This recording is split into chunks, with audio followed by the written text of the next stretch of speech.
The Palestine that was wiped off the map when Britain granted you somebody else's country had Jews living side by side with Christians and Muslims for century upon century without the slightest trace of discrimination or violence or pogrom. So, what's happened is that Christian anti-Semitism in Europe, which massacred 6 million Jews in the greatest crime in human history, was paid for not by the Christian countries of Europe that either practiced or turned a blind eye to that anti-Semitism, but was paid by the very people who were completely innocent of that Holocaust, who had never persecuted the Jews, who had never pogromed the Jews.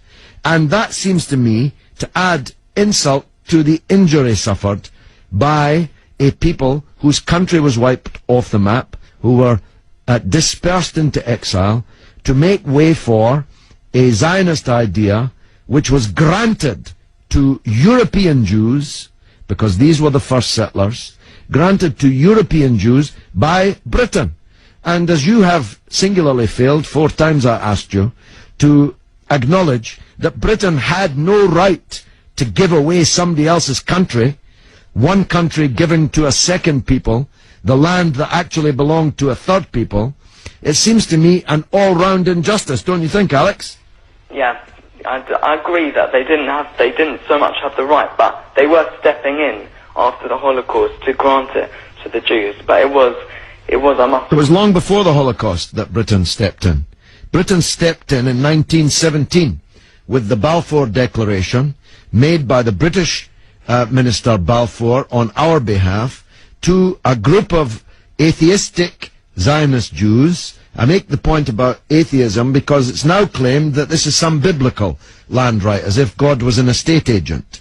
The men to whom Israel was promised were atheistic Jews. They were not only not speaking for all Jews, they represented at that time in 1917 a tiny proportion of the world's Jews. Most of the world's Jews supported communist or socialist parties and ideas at that time.